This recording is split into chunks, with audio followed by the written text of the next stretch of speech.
todos vocês, estamos reunidos aqui para mais uma aula de geografia.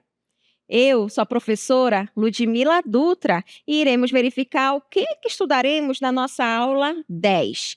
O objeto de conhecimento, o Brasil e o Amazonas. Trabalho e indicadores sociais. E também vamos verificar o detalhamento, gente. As frentes de trabalho no Brasil e no Amazonas, a mulher no mercado de trabalho, população e renda, IDH, IDHM e as desigualdades sociais, cor, idade, gênero e áreas de vulnerabilidade social. Então, vamos agora para o momento da nossa aula.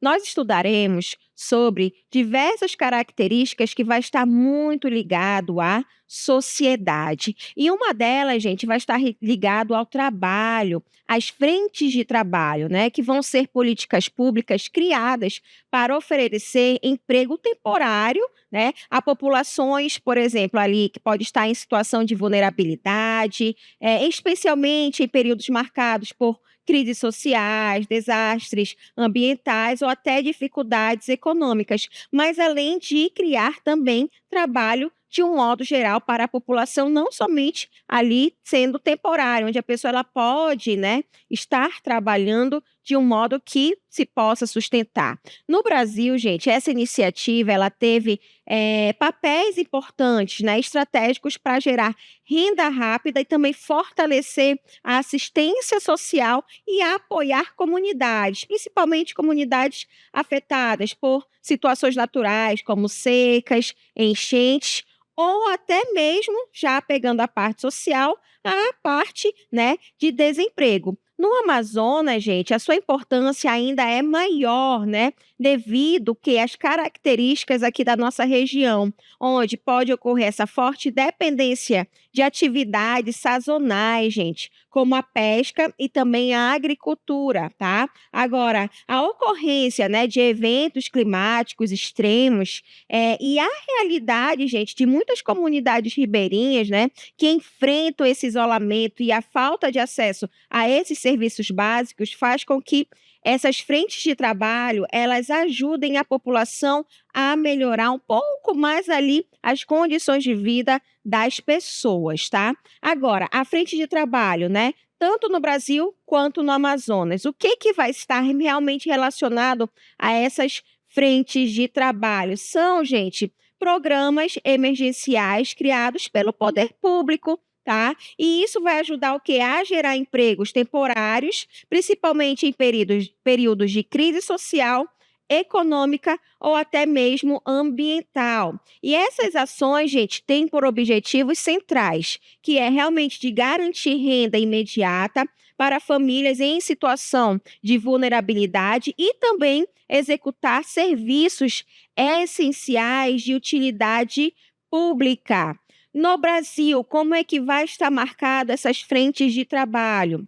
No Brasil, gente, surgiram principalmente ali nos períodos de seca no Nordeste, né? Com destaque ali para a década de 30 e depois as políticas dos DENOCs, que era realmente para ocorrer o desenvolvimento, principalmente quando se tinha ali fatores climáticos extremos. No Nordeste, a gente sabe que existem as situações das secas, mas além disso, programas também municipais e estaduais voltados ao desemprego urbano, principalmente no período ali de êxodo rural, tá?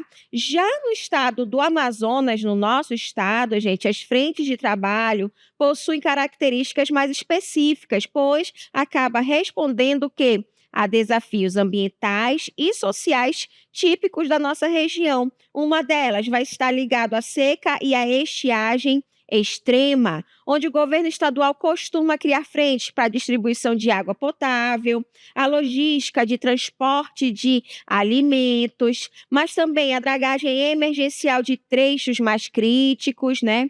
O apoio à navegação e manutenção de portos, as equipes para assistência social às comunidades mais isoladas. Mas além da seca e estiagem extrema, também teremos as situações das enchentes e a cheia aí dos rios, né? Onde a gente observa que o ciclo anual de cheias também gera frentes emergenciais, tá? E essas emergências, né, que acabam ocorrendo, vai dar apoio à remoção de famílias atingidas, né? Uma limpeza urbana aí pós-cheia e até mesmo distribuição de donativos e monitoramento de alagamentos. Então a gente observa a importância dessas frentes de trabalho também no nosso estado, tá? Aí essa importância, gente, vai estar ligado principalmente ao fator econômico, né? Onde pode ajudar com essa geração rápida de renda para as famílias que dependem dessas atividades que acabam se tornando sazonais, como a atividade da pesca, da agricultura e até mesmo do transporte fluvial por causa, por exemplo, de uma estiagem que pode ocorrer. Tá? Mas, além disso, a redução dos impactos financeiros das cheias e das secas extremas vai ser aí um dos principais fatores para se ter essas frentes de trabalho na parte econômica. Mas, além da econômica, também teremos a social, gente, onde vai ocorrer o apoio direto a populações ribeirinhas e também apoio às populações urbanas que estão mais vulneráveis, né? Mas, além disso, o fortalecimento das políticas de assistência social para ajudar também nesse trabalho aí, ajudando a população. E a parte ambiental, também iremos observar que essa importância das frentes de trabalho no nosso estado, gente, vai estar muito ligada à parte da conservação de rios e florestas e também a redução de queimadas e também da poluição. Então, a gente observa que vai ter essa importância realmente muito grande para o nosso estado por conta dessas frentes de trabalho, tanto na parte econômica, quanto na parte social e também na ambiental. Então, a gente estuda, observa que essas frentes de trabalho estarão diretamente ligadas à parte da população e à parte social, tá bom? Um outro assunto também que nós iremos estudar, gente, vai ser sobre a mulher no mercado de trabalho, onde a inserção da mulher no mercado de trabalho, gente, é uma situação que ganhou força ao longo do século XX, principalmente, tá? Especialmente após movimentos sociais que acabaram reivindicando essa igualdade de direitos, acesso à educação e uma autonomia econômica, né? Apesar, gente, de a gente ver, né, que está ocorrendo avanços, infelizmente ainda persistem algumas desigualdades estruturais que ainda afetam a participação das mulheres no mercado de trabalho, tá? Então a gente observa que a mulher ela está em constante busca de realmente ter o seu poder ali e realmente poder viver de uma forma mais adequada e que tem avançado bastante, tá? Agora, esses avanços, tá? Na participação feminina, gente, veio através do aumento da escolarização, onde as mulheres possuem escolaridade igual ou superior à dos homens em muitos países, incluindo o Brasil, né? Ampliou sua participação em áreas como saúde, educação, comunicação, tecnologia e também a pesquisa científica.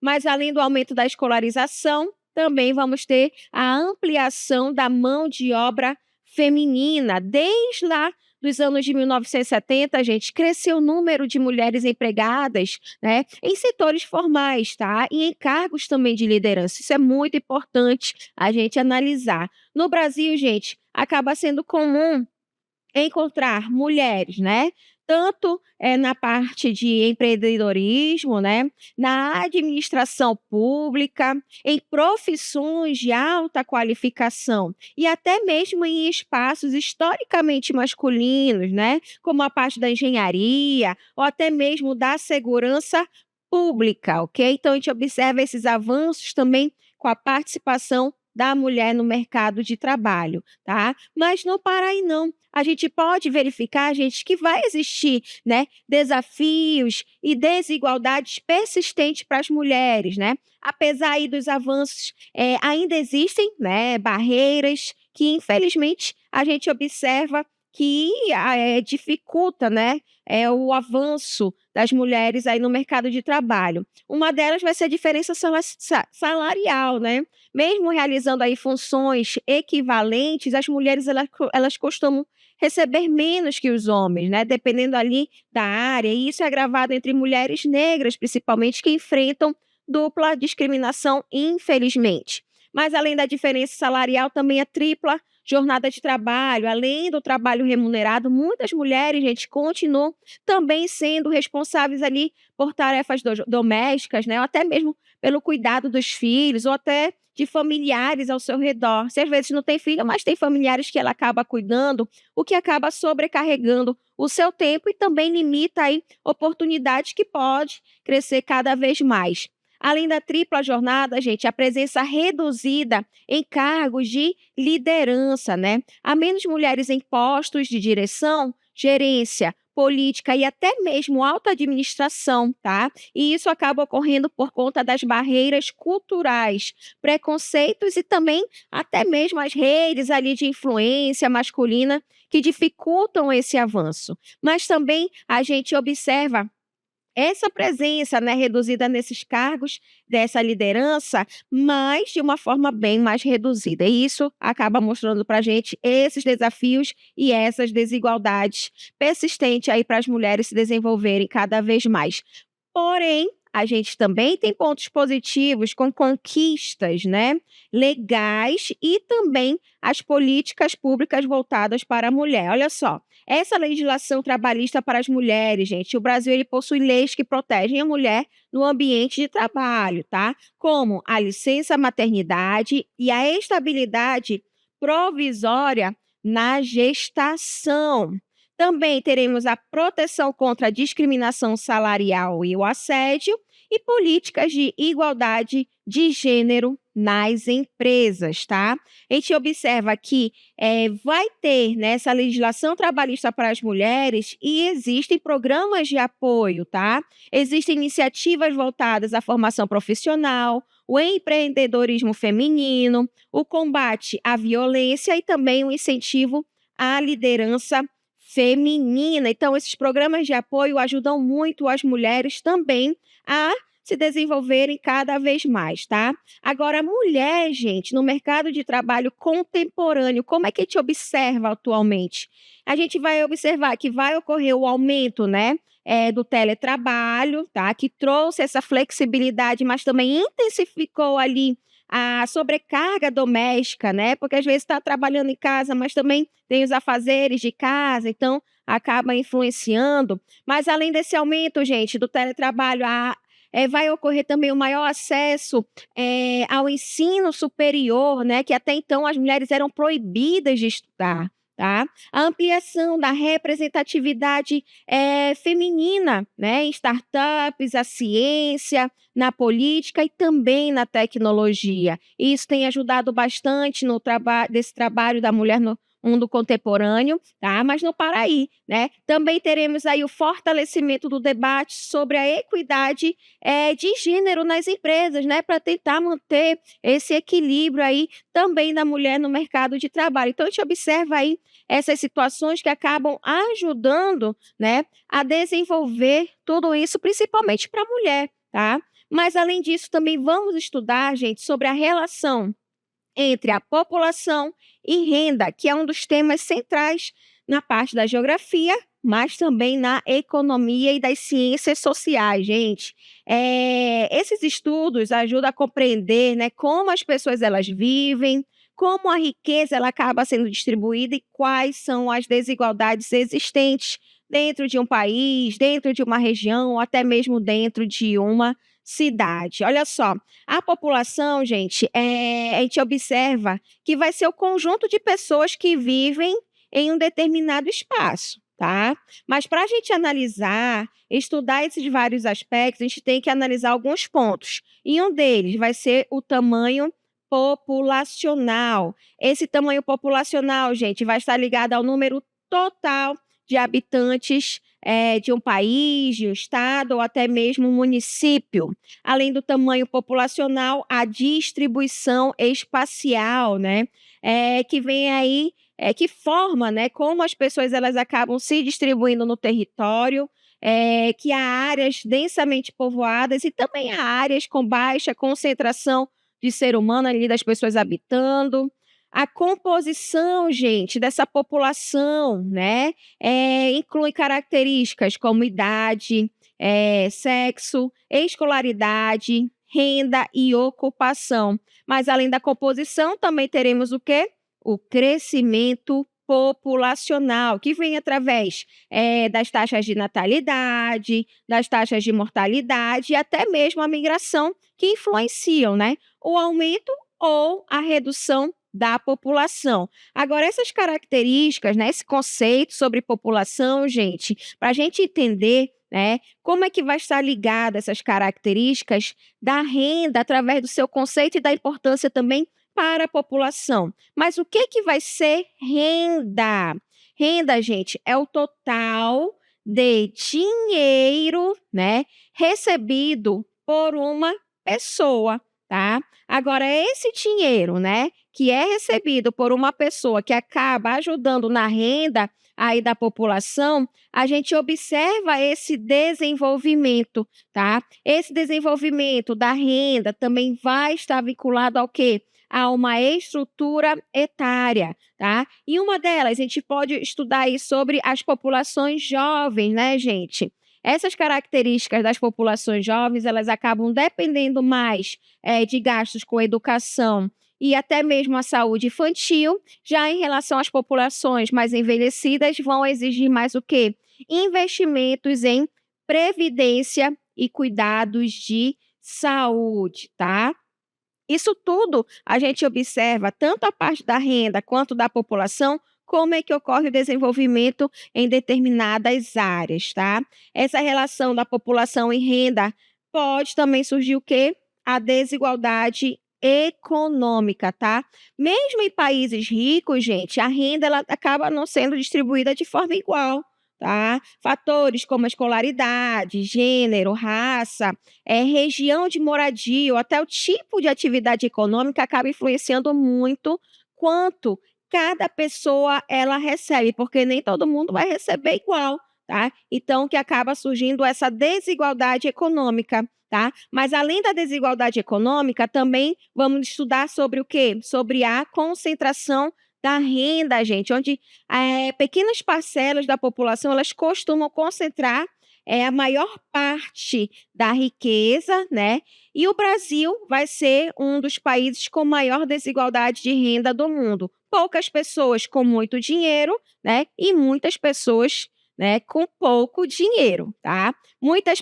Poucas pessoas com muito dinheiro e também te observa que muitas pessoas com pouco dinheiro. Então a renda, gente, ela acaba influenciando diretamente aí a organização do espaço urbano também, onde as regiões mais ricas, geralmente, elas apresentam uma maior oferta de empregos, melhores serviços públicos, uma infraestrutura mais desenvolvida e maior capacidade também de atrair pessoas de outros lugares, de atrair imigrantes, né? Em contraste, áreas menos desenvolvidas, elas costumam o quê? Enfrentar altos índices de desemprego, né, o surgimento de moradias precárias, pouco acesso à educação, à saúde, além ali de maiores índices relacionados à violência urbana, gente. Então, a gente observa que a renda ela realmente vai estar muito ligada à população. E no Brasil, como é que te observa isso? Gente, no Brasil vai ocorrer essa desigualdade regional,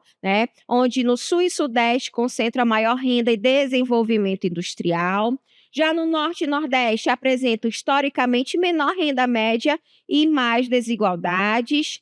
Também vamos ter as diferenças urbanas e rurais, né, onde as cidades elas concentram renda, serviços e empregos formais. Já o meio rural possui renda per capita menor e atividades mais sazonais, com a agricultura, a pesca e o extrativismo. Também teremos aí em relação à escolaridade e renda, tá? Quanto maior o nível de educação, maiores as chances de acesso a empregos qualificados e melhor remuneração, tá? E tudo isso, gente, acaba refletindo em indicadores sociais. Vamos também estudar sobre esses indicadores sociais importantes. Para estudar essa relação entre população e renda, a gente vai utilizar diversos indicadores, e um deles vai ser a renda per capita, que é a média da renda de uma pessoa, né, em uma cidade, em um estado. O índice de Gini mede a desigualdade. Quanto mais próximo de um, maior a desigualdade que pode ocorrer naquele lugar, tá? Também teremos o índice de desenvolvimento humano, gente, o IDH, que considera a renda, a educação e a parte da saúde. E também teremos, infelizmente, a linha da pobreza, né, que acaba pegando uma porcentagem da população que vivem com renda insuficiente para suas necessidades básicas. E esses são importantes indicadores. Um deles, gente, o IDH, também temos o IDHM e as suas desigualdades sociais. Agora, o que vai ser esse IDH? Então, o IDH, gente, é o Índice de Desenvolvimento Humano, né? É um indicador criado pela Organização das Nações Unidas, a ONU, para avaliar o nível de desenvolvimento de um país, de um estado, de uma cidade. E ele combina 3 dimensões fundamentais. Uma delas vai ser a longevidade, que é a medida pela expectativa de vida ao nascer, se a pessoa ela está vivendo bem ou não naquele local. A educação, gente, os anos médios de estudo e escolaridade esperada daquela população. E a renda, que é o valor, o salário, o dinheiro, a renda nacional bruta per capita, por pessoa. E isso tem uma medição. O IDH, o IDHM e as desigualdades sociais, que vão estar muito ligadas, né, a esse índice, gente, o IDH ele varia de 0 a 1. Como é que a gente tem que analisar isso? O IDH ele é considerado muito baixo, isso é ruim, tá? De que vai de 0 a 0,499. Então, as pessoas elas não vivem bem nesse lugar. Mas também teremos o IDH baixo, que já vai de 0 a 500, que chega até a 0,599, ok? Teremos o IDH médio, que é 0,600, que vai até 0,699. Mas também teremos o IDH alto, né? Já começa a ser considerado alto a partir de 0,700 e pode chegar até 0,799. E temos também o IDH considerado muito alto, onde as pessoas elas vivem muito bem, né? Que vai estar ligado aí a partir de 0,800 e pode chegar até 1. Tá? Então, o IDH é realmente para verificar como as pessoas elas estão vivendo em um determinado local. Já o IDHM, o Índice de Desenvolvimento Humano Municipal, é a versão brasileira do IDH, tá?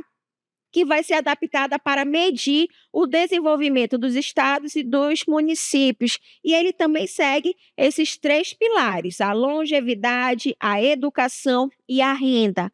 O que a gente tem que comparar, gente? O PIB com o IDH, o Produto Interno Bruto. O Brasil, o Produto Interno Bruto é elevado, porém o IDH ele não se condiz muito com o PIB brasileiro. Ainda está ocorrendo esse processo aí de desenvolvimento. Em relação às regiões do Brasil, gente, os municípios, por exemplo, do Sudeste e Sul do Brasil, têm, em geral, o IDHM mais alto. Já as regiões Centro-Oeste, Norte e Nordeste apresentam índices mais baixos, né, refletindo essas desigualdades históricas do nosso país, tá bom? Então, olha só, né? O IDH, o IDHM e desigualdades sociais vai refletir na desigualdade de renda, né? Mesmo em países com IDH alto, gente, a riqueza pode estar concentrada nas mãos de poucas pessoas. E isso acaba gerando o quê? Uma pobreza persistente, a falta de acesso a serviços, a desigualdade de oportunidades, tá? E essas desigualdades, gente, chegam até as regiões do Brasil. Por exemplo, os estados amazônicos, né? O que eles enfrentam? Grandes distâncias geográficas, dificuldades de acesso à saúde, baixa cobertura de saneamento e também uma economia mais baseada em atividades pouco diversificadas. Então, isso acaba também refletindo nessas desigualdades sociais, tá? E esses fatores, gente, que aumentam as desigualdades, vão estar ligados aí vai estar relacionado, né, à baixa escolaridade, à falta de infraestrutura urbana, o mercado de trabalho informal, ocorre também o racismo estrutural e também uma diferenciação de gênero, além, muitas vezes aí de uma ausência de políticas públicas mais eficazes para chegarem principalmente às pessoas que precisam mais, e isso acaba refletindo nessas desigualdades sociais, gente, onde as desigualdades sociais no Brasil, elas não são aí distribuídas de forma aleatória, tá? Elas se relacionam principalmente aí com características, como a cor, a raça, a idade, o gênero e com o lugar onde as pessoas elas vivem, tá? Isso infelizmente ainda ocorre muito no nosso país. E esses fatores, gente, estruturam o acesso a oportunidades, né, à renda, à educação, à saúde e também aos direitos da população, criando grupos, infelizmente mais vulneráveis e outros aí com maiores vantagens sociais, tá? Então, realmente, infelizmente, acaba surgindo essas desigualdades sociais, tá?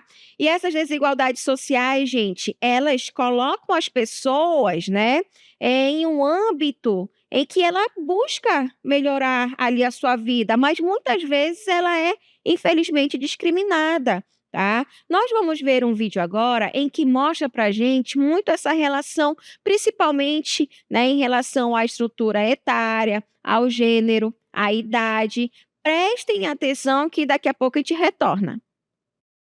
Cor, idade, gênero e áreas de vulnerabilidade social.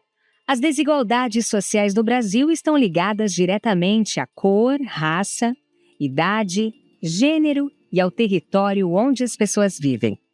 Pessoas negras e indígenas seguem entre os grupos mais vulneráveis, enfrentando maiores dificuldades de acesso à educação, renda, moradia, saúde e proteção, reflexo do racismo estrutural e da exclusão histórica. A idade também influencia. Crianças e adolescentes sofrem mais com pobreza e insegurança alimentar. Jovens convivem com altas taxas de desemprego e violência.